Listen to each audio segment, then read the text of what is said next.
We are very glad to have your company on Rwanda Television News tonight. As we start it off, Prime Minister Dr. Edouard Ngirente has reiterated that as Rwanda gears up to commemorate 30 years since the genocide against the Tutsi in 1994, the country remains committed to preventing similar atrocities worldwide. The commitment manifests in Rwanda's engagement in peace support and peacekeeping operations in different parts of the world. He made the remarks while addressing the Non-Aligned Movement Summit gathering in Kampala, Uganda, where he represented President Paul Kagame.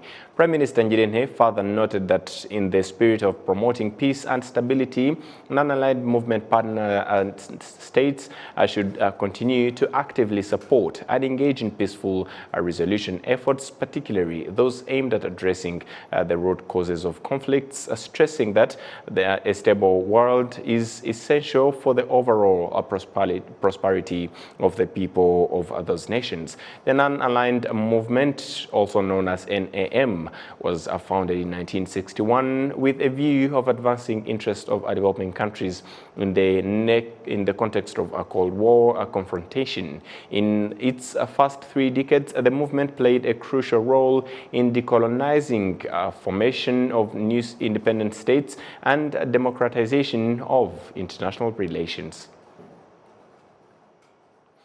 To other matters, members of the general public have been commending the results that have become evident in the country's public transport sector, geared towards addressing the major challenges that had been plaguing the sector. 100 new buses have now been introduced into Kigali's routes, with another 100 to soon follow. We do have the details with Serge Nori.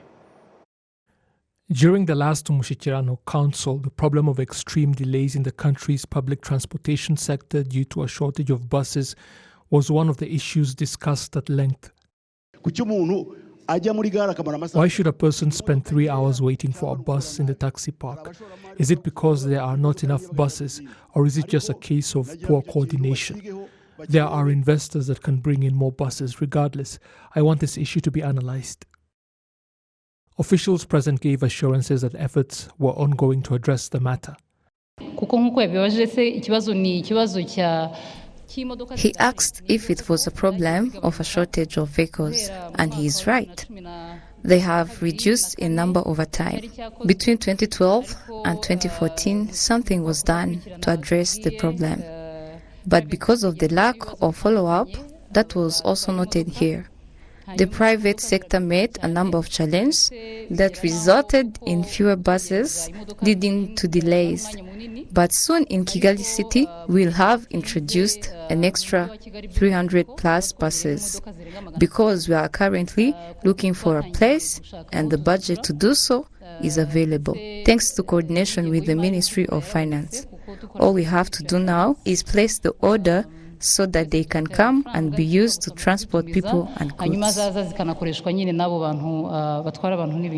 Solving the problem in Kigali City and the provinces was one of the 13 resolutions reached during that council, and since that time much has been done to reduce the time people spend at bus stops and in taxi parks waiting for transportation. Transport is much better because there are more buses that have helped to ease the problem of overcrowding, and everything is fine now. Here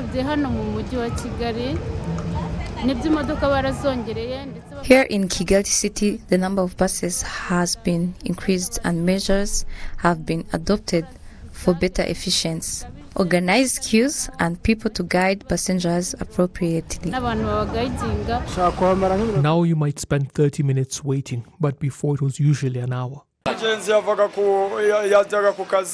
were going to work and struggling with queues here in the taxi park and becoming late to get to their jobs. Now, however, because there are more buses, people just board without having to wait in lines. Half of the 200 buses that are to enter circulation in Kigali City are already operational, with the rest to arrive soon. After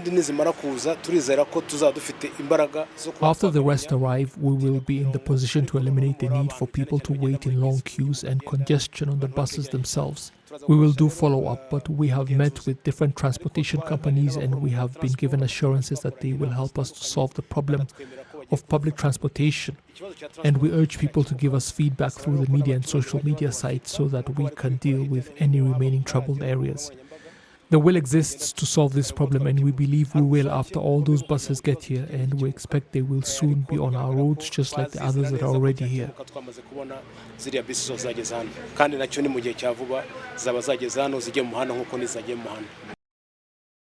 With a better public transportation system in place, there will be less need for people to use private vehicles to get around. Certainly this is better than driving yourself around. There is onboard entertainment, plenty of ventilation, and you get to talk to other people. We will certainly be using them more.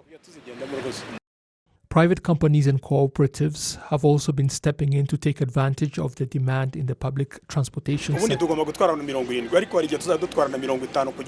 We usually carry 70 people, but we will sometimes drop that to 50 so that there is less cramping. We believe if we do this right, fewer people will drive their personal vehicles during the week and leave them for the weekends for things like weddings. We intend to make this sector very organized and attractive, just as the country's leadership wants.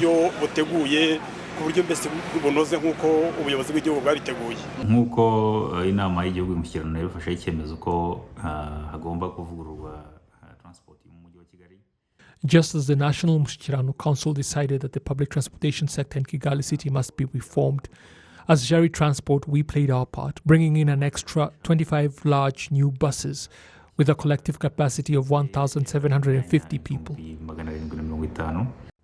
Rwanda Utilities Regulatory Authority has been encouraging more private companies to step into the public transportation sector.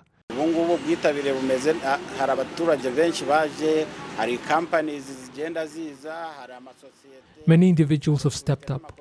So have companies, associations, and cooperatives. We have recorded 130 individuals who want to buy 340 buses between them.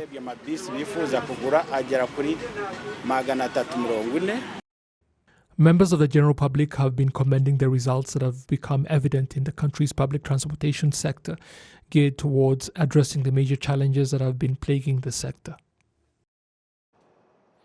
The Rwanda Convention Bureau, RCB, announced that Rwanda's maize sector has achieved a remarkable growth in 2023, generating a record-breaking $91 million in revenue, mainly from the total of 157 conferences and exhibitions held in the country.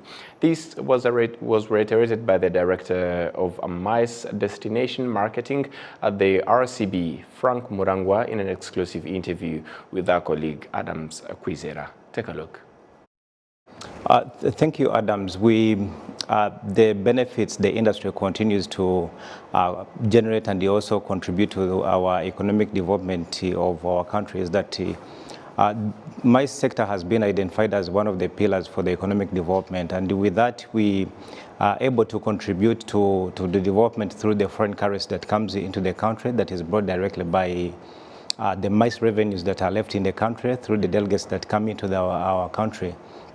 But more importantly to that is also the job creation. When you look at how many companies employ Rwandans, then the maize sector and the entire ecosystem of the sector really shows the contribution of the sector to the economic development of our country. Yeah, like we all know that Rwanda invested a lot in this maize sector through the construction of this Kigali Convention Center. Then, Frank, is this investment getting into return? Absolutely, yes. When you look at, I'll start off with numbers. When you look at what maize achieved in 2023, maize generated over $91 million that came into the economy in 2023. So that really shows the return on investment in terms of the contribution of Kigali Convention Center as our premium venue to host global events. You may recall last year, Rwanda was a global center stage for the international events. Can you provide an overview of 2023 in my sector? The 2023 actually showed an exceptional post-COVID recovery. Would say really outstanding performance in terms of what MICE achieved. Looking at the global events we hosted, I just gave an example of Women Deliver. Women Deliver was coming to the continent for the first time. In fact, a number of events we hosted the last year were coming to the continent for the first time. Another example is the World Travel and Tourism Summit that we hosted last year in November. We also hosted the other major events like Giants of Africa. We hosted the Trace Awards and Festival, Move Africa. I think what we witnessed in 2023 was also the growth of our sector from typical conferences to more entertainment-led events, Trace Awards and Festival, Time 100, the Summit and the Impact Awards. So that really brought diversity in terms of events we're hosting as a country now, moving from the typical conferences we've been having to more now entertainment-led events, which really contributes again to the development of the country. Yes, let me bring you back to this question. You said this sector generated over 91 million. How could you compare 2023 and 2022? Definitely 2023 was outstanding in terms of performance because I think that's where really the world was confident to travel again. And so looking at in 2024 we generated MICE generated over 64 million. So from 64 to 90, it's a huge. 2022 MICE generated over 64 million. But of course we're coming out of COVID. But again, you may remember that we hosted also some major events like CHOGM that we hosted in 2022. And so annually MICE grows at around 20%, and that has been the growth before COVID. And post-COVID we continue to see this trend happening even in coming years. You mean this might be the highest trend the MICE sector have ever had? Absolutely, yes. In 2023 was our highest. Yeah. And again, the reason we see behind this is the post-COVID, a lot of companies were able to get back to their business and be able to travel. But again, the efforts we continue to put in as government, as Rwanda Convention Bureau, but also the growth of the private sector. We've seen from where the institution started from and the MICE strategy coming into place in 2014 to where we are today. We've seen the professional conference organizers grow in big numbers. We've seen hotels, grow. More investment are coming into the industry. We're seeing investment and reinvestment from the government in terms of infrastructure that we need to that will contribute to drive MICE. As you know, a number of projects here are under pipeline, like the Amahoro Stadium that is under renovation, Zaria Courts, which is also private sector driven, and all the projects around the Amahoro that will really continue to enhance and position in Rwanda as a preferred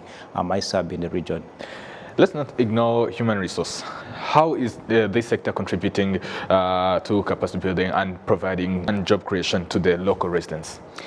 We definitely, as a host of these global events, we were very fortunate to say that when we hosted these events, we learned from. Actually, MICE is taken as an accelerator for knowledge development. If it's an event on ICT, our ecosystem, our community is able to learn from them. We're able to network, we're able to engage. So part of really the contribution we get to see from the MICE is for us as a country to benefit from learning and improving our knowledge in terms of the different sectors and the different events we host. So it's quite important. My sector requires really well-trained human resource industry, and that's why it said that we, as a country, continue to do our best to ensure that we have a conducive environment in terms of the skill set from the private sector, encourage private sector to invest in the right institutions for training.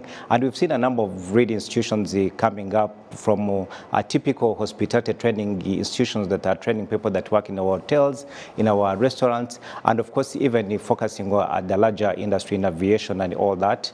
One of the key things, again, we continue to see is the support of Rwanda as a national airline, and also continue to bring people into the country. And so with that, we see the airline also benefiting from the industry as well. Before concluding this exclusive interview with you, Frank, Looking ahead to 2024, what are the projections of this MICE sector? What are the major events do we have or should we expect that can also generate or contribute to the highest trend of this sector as well? The 2024 looks bright for us as an industry. Again, basing on the 2023 performance, this year we're very excited to announce that we have a number of big events coming into our country. We have Africa CEO Forum that is coming in May. We have ICANN, which is an internet-focused event that is coming to our country in June. In March, we've also got the Africa e-government event that is coming to our country. We're hosting the 3rd UN conference on landlocked developing countries coming again in June, a big and a major event that is coming into the country. So again, we're going to be hosting World Mobile Congress. It's a partnership we have with the government of Rwanda, as well as Basketball League Africa. As you know, RDB has signed the extended 5 years partnership up to 2028. So all these are really events that are at a global level and are confirmed to take place in 2024 that are giving us confidence that Rwanda will continue to achieve the set targets in MICE industry. Also in 2025, you may know that we're hosting the UCI, the World Cycling Championship. Preparations have started. It's a major event that we're hosting in 2025, and all those are opportunities that are coming into the country, and we share with our private sector to also create opportunities for them to spend and leave more money in the country. I can't leave you without this question, without asking this question. There is this motorsport racing, which is known. They reiterated that they are planning to have an event here in Rwanda. So it's really the biggest event in the motorsports industry in the world, called the FIA. It's coming here in December this year in 2024. Again, it's a bid. Have you confirmed the dates so far? Yes, we've confirmed the dates. It's the 9th, I think, to the 12th of December. We can confirm the dates and share that, but it's in December 2024. Again, a big event globally coming to the continent for the first time, and so with its presence in the country, we believe it is going to improve the ecosystem of motorsports around the country, but also on the continent. And so, yeah, we're very glad that we're hosting it. Yes, thank you, Frank Murangwa, the Director of MICE Destination Marketing at Rwanda Convention Bureau. Thank you for coming. Thank you so much, Adams, for having me. Yeah. Thank you to Adams for the informative interview. And moving ahead to other matters, the Minister of Youth and Arts, Dr. Abdallah Utumatwishima, demonstrated for the youth that studying and engaging in TVET courses is a key to their development. He made the remarks at the conclusion of the countrywide career orientation fair. We do have the details with Christelle Uwase. From the discussions and advices that were given by entrepreneurs, they urged about 1,000 youth that attended the meeting to join TVET schools and made remarks on how this is going to help them in their development, as some of the youth attended the meeting affirms. Now this is going to help me to be able to create an art using my hands and the skills wherever I go that will also assist my studies.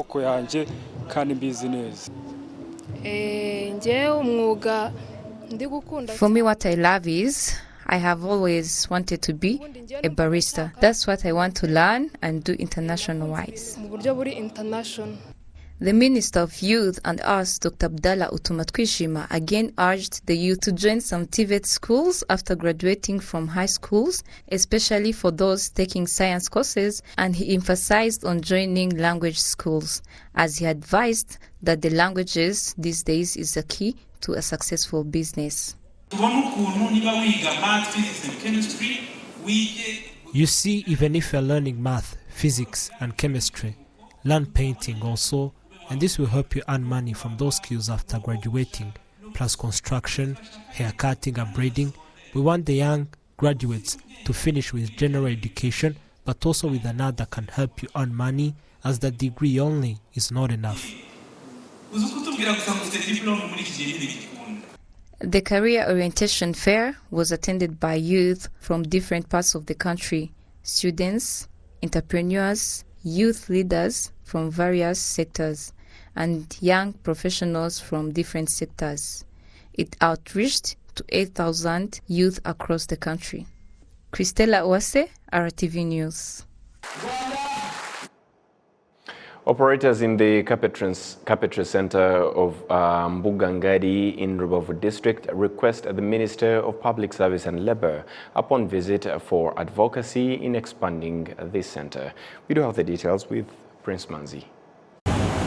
The Minister of Public Service and Labour, Professor Jeanette Bayisenge, visited the Pfunda tea factory and was shown how it operated after the May 2023 disaster. The factory administration appreciates the government's support after the disaster. Minister Bayisenge also visited the Mbugangari Carpentry Center and discussed with the youth working in it. These youth appreciate the role of this center in their development and tackled on the challenges they have. Our center is small and we need a machine that dries up the woods, because as for the moment we delay our clients, but with a machine we can serve our clients faster.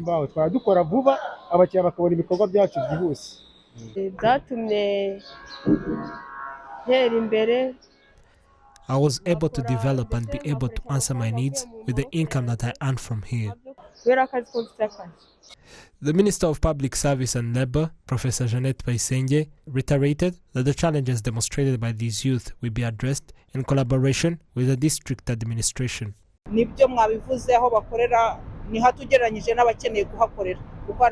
center is small compared to the individuals that work there. It is understandable that when it comes to expand, one makes a study. So there are challenges that can be instantly addressed, but there are some that will take time and collaboration with other institutions.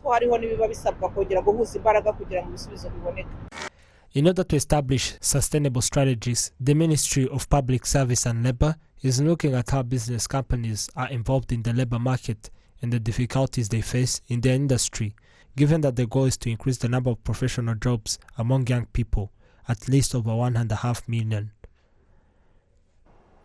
Participants at the just concluded 13th Annual Tax Convention have vowed to play their part in ensuring that the country's taxation process is conducted smoothly, as the recent tax reforms have been aiming to achieve. The organizers of the convention noted that the need for certified public accountants and other accounting professionals possessing such information is crucial to ensuring that the entire process is done as it should be. After they properly understand what the law requires, they are able to better implement such directives, helping taxpayers to make proper declarations and profits registered in the previous year. Having such knowledge protects taxpayers from serious mistakes in the declaration process. The participants also recognized the significance of the information they were given. We now understand the proper way of calculating value-added tax when you consider when the law was published. We also learned how to properly show the expenses of a business that do not have an EBM invoice.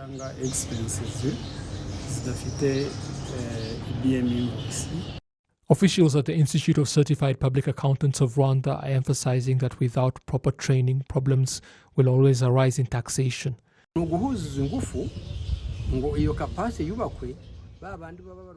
We must consolidate our resources so that capacity building can take place, so that certified accountants can help their clients, the Rwanda Revenue Authority and the Institute of Certified Public Accountants of Rwanda, in such a way as to assist the taxpayer to pay their taxes on time and willingly.